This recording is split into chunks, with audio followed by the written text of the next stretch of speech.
Ever wondered why traditional problem-solving methods sometimes fail us? Well, it's often because we're stuck in a vertical, linear way of thinking.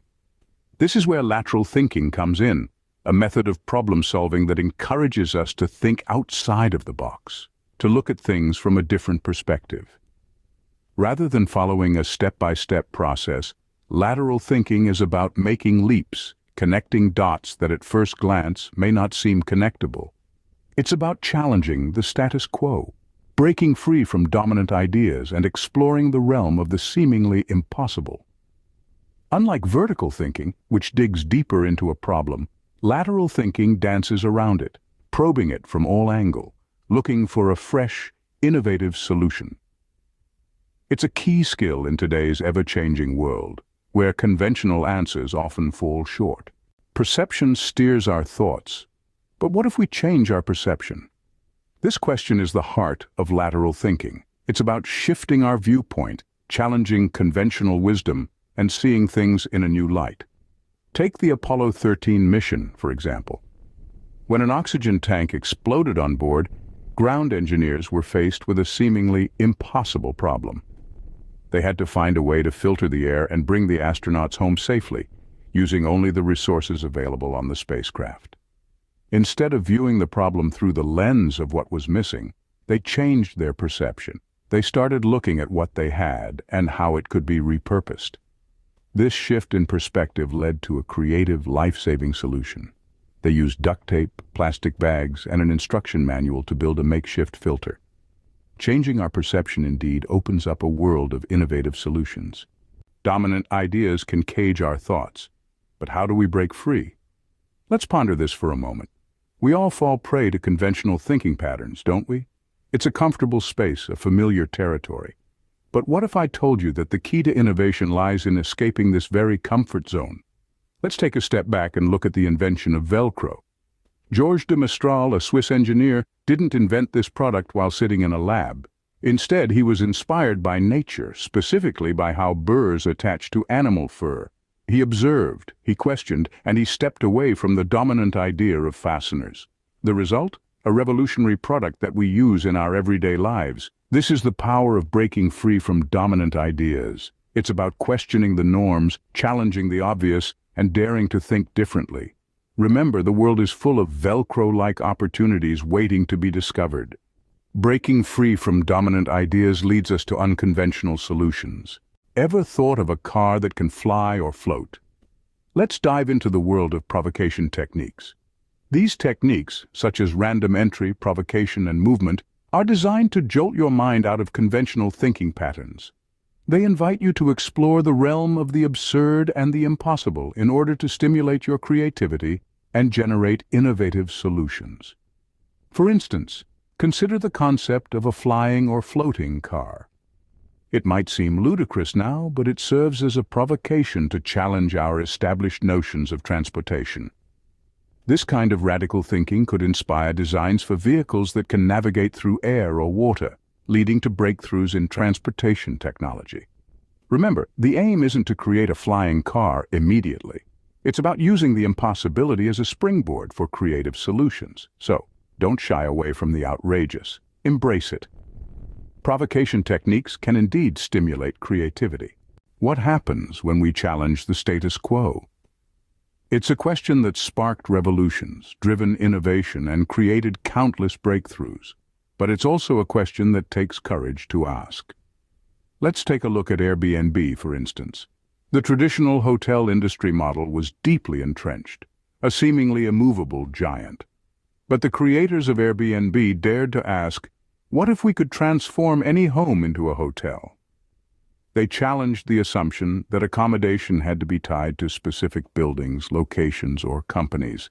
Instead, they recognized the untapped potential of everyday living spaces and the desire of people to experience a place like a local.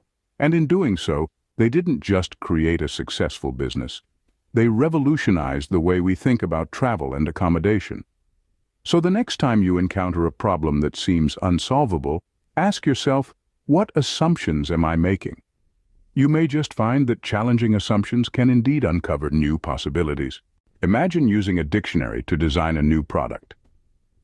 Now, let's delve into the random input method, a technique that harnesses the power of spontaneity to generate fresh ideas.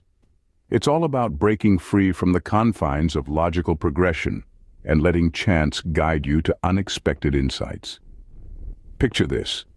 You're trying to design a new product, but you're stuck in a rut. You flip open a dictionary, point to a random word, and voila, you've got your starting point. The word could be anything: elephant, mirror, whisper. Each word will likely spark a different train of thought, leading you down paths you might not have explored otherwise. For instance, elephant might inspire a product that's sturdy and reliable. Mirror could lead to reflections on clarity and truth. And whisper might have you thinking about quiet efficiency or subtle communication. See? It's all about making connections where they didn't exist before and letting randomness spark your creativity. Random input can indeed lead to innovative solutions. Ever had a eureka moment in the shower or while taking a walk? This is no mere coincidence. It's the power of a creative pause. This concept emphasizes the importance of taking breaks, allowing your mind to wander and letting your ideas incubate. It's during these periods of rest that your brain subconsciously processes information, connecting the dots in ways you might not have considered while actively thinking. Let's take a trip back in time to ancient Greece. Here, the mathematician Archimedes famously leaped out of his bath, running through the streets, shouting, "Eureka!" He had discovered the principle of buoyancy while taking a bath, observing how the water level rose as he immersed himself. His mind, free from the constraints of focused thinking, was able to make this crucial connection. So the next time you're stuck on a problem, remember to take a step back. Let your mind relax and wander. Taking a creative pause can indeed lead to breakthrough ideas. What do a termite mound and a building in Zimbabwe have in common? You might be surprised to know that the answer lies in analogical thinking, a powerful tool in the lateral thinking toolbox. This technique involves drawing parallels from unrelated fields to solve problems. Consider the Eastgate Center, an architectural marvel in Zimbabwe. Architects didn't look to other buildings for inspiration, but rather to termite mounds. These insects construct their homes with a keen sense of temperature regulation, maintaining a steady climate regardless of external conditions. Architects mimicked this natural ingenuity in the Eastgate Center, resulting in a building that uses less than 10% of the energy of a conventional building of the same size. So next time you're faced with a complex problem, remember the termite mound and the Eastgate Center. Look beyond your immediate field for inspiration. You never know where an analogy might lead you. Analogical thinking can indeed inspire innovative solutions. Imagine brainstorming ways to make customer service worse. Sounds counterintuitive, right? But this is exactly what the reversal technique is all about. In lateral thinking, we often look at problems from the opposite perspective to gain fresh insights. This approach can be a powerful tool to stimulate innovative thinking and uncover unique solutions. Take reverse brainstorming, for example. Instead of asking how we can improve customer service, we ask the opposite. How can we make it absolutely terrible? This might lead to ideas like long wait times, untrained staff, or confusing policies. Once we've identified these negative aspects, we can then flip them on their heads to find ways to enhance the customer experience. So shorter wait times, better staff training, and straightforward policies become our objectives. By challenging our usual way of thinking, we can discover unconventional solutions that we might have otherwise overlooked. So, the next time you're stuck on a problem, try looking at it from the opposite angle. Reversal technique can indeed lead to better solutions. So, are you ready to think laterally? We've navigated the fascinating world of lateral thinking, from understanding its fundamental differences with traditional vertical thinking to exploring how changing our perception can lead to innovative solutions. We've seen how breaking free from dominant ideas, using provocation techniques, and challenging assumptions can lead to unconventional solutions. We've also discovered the value of the random input method, the importance of a creative pause, and the benefits of analogical thinking. And who could forget the reversal technique or the six thinking hats method that allows us to explore all facets of a problem? Lateral thinking, as we've seen, is not just a tool, but a mindset. It's about seeing beyond the obvious, questioning the status quo, and daring to imagine the seemingly impossible. It's an essential skill for problem solving and innovation. Next time you face a problem, remember there's always a lateral solution waiting to be discovered. Until next time, keep thinking outside the box.